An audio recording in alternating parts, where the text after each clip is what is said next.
भारत के बाद कनाडा पर भड़क गया इजराइल। रूस ने भी सुना दिया। ट्रूडो के नए कांड ने दुनिया में बवाल मचा दिया। दुनिया के 1.5 करोड़ यहूदी आहत। इजराइल ने कहा बहुत हुआ, अब औकात दिखा देंगे, कनाडा को सबक सिखा देंगे। खालिस्तानियों के बाद अब हिटलर के अफसर का सम्मान। ट्रूडो का दिमाग फेल। नए कांड पर बाइडेन भी परेशान। खालिस्तानी आतंक को पनाह, अब धर्म के नाम पर कत्लेआम मचाने वाले का स्वागत। क्या करके मानेगा कनाडा। 1914 से 1918 तक पहला विश्व युद्ध हुआ। इसमें जर्मनी, ऑस्ट्रिया, हंगरी ने मिलकर फ्रांस, रूस, ब्रिटेन, अमेरिका के साथ जंग लड़ी। इसमें जर्मनी की हार हुई। सामाजिक आर्थिक व्यवस्था पूरी तरह चौपट हो गई। युद्ध में जर्मनी पूरी तरह तबाह हो गया। 1920 में जर्मनी में नेशनल सोशलिस्ट पार्टी की स्थापना हुई। इसे नाजी पार्टी कहा जाता था। 1921 में नाजी पार्टी की कमान हिटलर के हाथ में आ गई। हिटलर ने लोगों को सपने दिखाए कि वो जर्मनी को फिर अपने पैरों पर खड़ा करेगा। हिटलर का मानना था कि जर्मनी में सिर्फ सच्चे राष्ट्रवादी ही रह सकते हैं। हिटलर सुनहरे बाल और नीली आंख वाले लोगों को साफ खून वाला जर्मन मानता था। नाजी पार्टी यहूदियों को हीन मानती थी,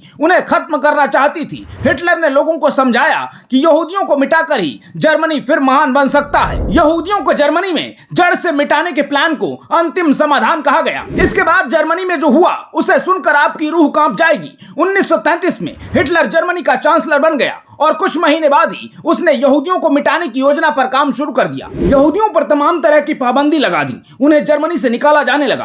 कई शहरों में यातना शिविर बनाए गए। यहूदियों को गुलामों की तरह रखा गया। हिटलर के अत्याचार की कहानी कई सालों तक अनवरत चलती रही। दूसरे विश्व युद्ध में जर्मनी ने जिन इलाकों को जीता वहां यातना शिविर बनाए गए। शिविर में छोटे बच्चों, बीमारों और बुजुर्गों को गैस चैम्बर में डालकर मार दिया जाता था। नाजी सैनिक हट्टे कट्टे यहूदियों को छोड़ देते थे। उनसे बर्बरता के साथ काम लिया जाता था। यातना शिविर में यहूदियों को पानी जैसा सूप और खाने के लिए डबल रोटी दी जाती थी। किसी ने भागने की कोशिश की और सैनिक की नजर पड़ गई तो सीधे गोली मार दी जाती थी। हालात ऐसे थे कि एक एक दिन में सैकड़ों लोगों की मौत हो जाती थी। चैम्बर में जहरीली गैस से एक दिन में हजारों लोगों की जान ली जा सकती थी। लाशों को जलाने के लिए भट्टियां बनाई गई थी। और इन्हीं करतूतों में शामिल हिटलर के एक अफसर को 80 साल बाद सम्मानित किया गया। कनाडा की संसद में 98 साल के यारोस्लाव हुनका को स्टैंडिंग ओवेशन देकर सम्मानित किया गया। उनका यूक्रेन के रहने वाले हैं और हिटलर के वक्त जर्मनी की नाजी सेना में अफसर थे। उनका को विशेष मेहमान के तौर पर जेलेंस्की अपने साथ कनाडा ले गए थे।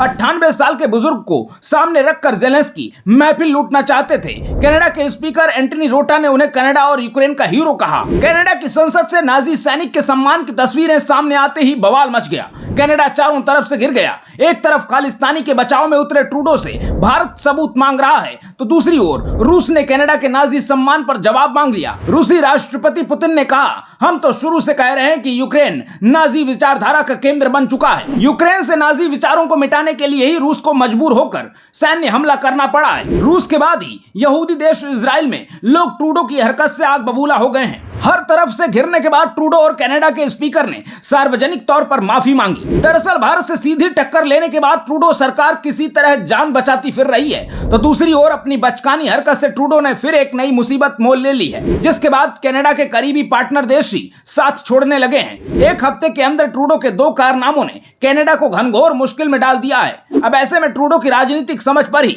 गंभीर सवाल खड़े हो गए हैं। भारत कनाडा विवाद और ट्रूडो के इस नए कारनामे पर आपकी क्या राय है? कमेंट बॉक्स में जरूर बताइएगा। आते रहिए। जय हिंद।